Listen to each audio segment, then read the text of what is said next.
celui qui a défilé le plus sur ce podium. J'ai nommé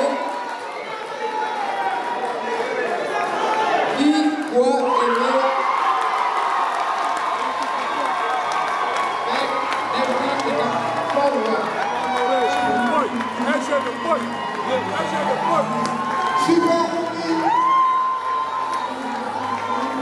Journaliste à Radio Côte d'Ivoire, Ly Kowa Aimé Ludovic remporte le Super Prix Ebony édition 2023.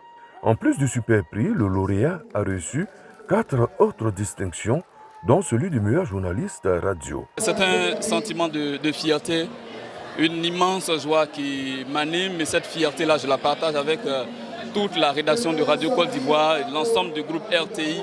Je voudrais dire particulièrement merci à tous ces collègues, voilà, pour cette famille que nous constituons au niveau de Radio Côte d'Ivoire. Quant à Bintou Pekele Kone de RTI 2, elle glane 3 trophées, dont le prix Ebony Télé. On voulait le super prix, mais ce qu'on a eu ce soir, c'est vraiment impressionnant.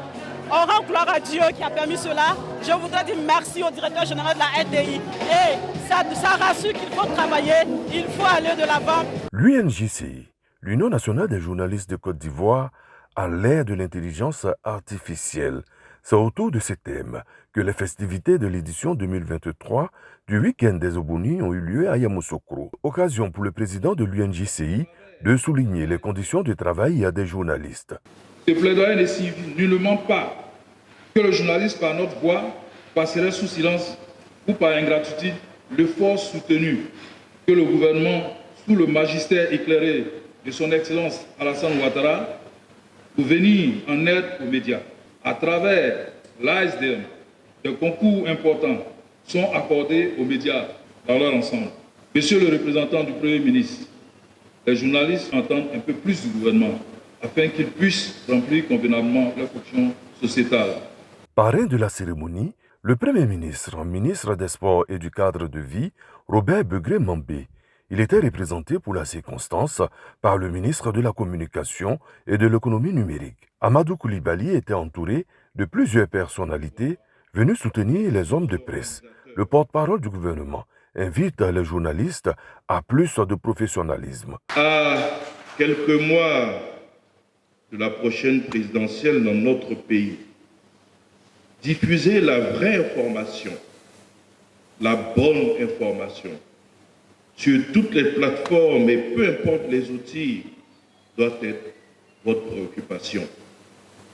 C'est donc le lieu d'en appeler une fois de plus à votre sens du professionnalisme, votre capacité d'adaptation afin que le politique ne prenne pas le pas sur l'éthique. Pour sa part, le gouvernement, sous le leadership éclairé du président Alassane Ouattara, reste disposé à accompagner l'approche prospective afin qu'ensemble, nous continuions de bâtir une Côte d'Ivoire moderne. Les prix Ebony Presse écrite et Presse numérique ont été remportés respectivement par Faustin Ouman de Fraternité Matin et Elvis Gouza de l'Infodrome. Au nombre des lauréats des prix sectoriels et spéciaux figure Hamza Diaby de RTI 1, Habiba Dambélé Saoué, directrice de l'information des journaux de RTI 1, est nommée présidente du comité de pilotage de la fondation Noël Ebony. Il renaît de ses cendres après de longues années passées dans l'agonie.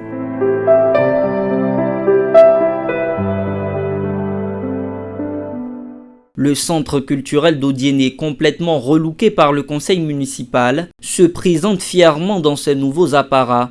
Baptisé Centre culturel H. Camara en hommage à un grand homme de théâtre disparu, l'édifice est inauguré par le président du Conseil économique, social, environnemental et culturel, Eugène Akaolé. Elle, en tant que fille de feu Camara H, c'est forcément un honneur de voir son nom se perpétuer de génération en génération, que les générations nouvelles sachent aujourd'hui qui a été Camara H et que ça soit une motivation pour les jeunes.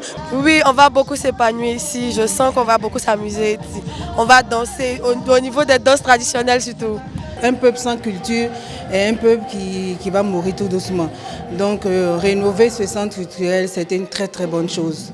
Bâti sur une superficie d'environ 1 hectare, l'infrastructure rénovée comporte un bloc administratif, un vestiaire, 2 blocs sanitaires et une salle de spectacle de 500 places. L'équipement total de façon moderne de ce centre était nécessaire. C'est une région qui regorge de beaucoup de diversité culturelle. Nous avons beaucoup de talents et il fallait réhabiliter pour que cet espace soit une opportunité pour les jeunes et un espace aussi pour former la jeunesse, pour leur donner l'opportunité de réussir. On félicite Madame le maire d'avoir inscrit ça dans son programme et d'avoir vraiment réaménagé à la grande satisfaction de nous tous ce centre culturel. Tiken Jaffa Koli, Alpha Blondy, Afou Keïta, Fadaldé, autant d'icônes de la musique ivoirienne qui font aujourd'hui la fierté de la ville d'Odiéné. Le président du CESEG, Eugène Akaolé, émet le vœu de voir ce nouveau joyau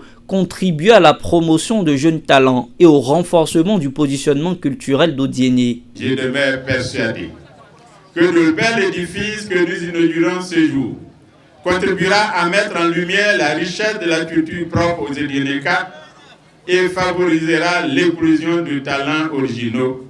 À voir cette œuvre, on ne peut qu'être rempli de fierté et se rendre compte de la dimension que veut donner à la commune Madame le maire. Le centre culturel d'Odiéné a été construit en 1985. Sa réhabilitation a été entreprise en 2023. Il est le plus grand centre culturel de la région du Kabadougou.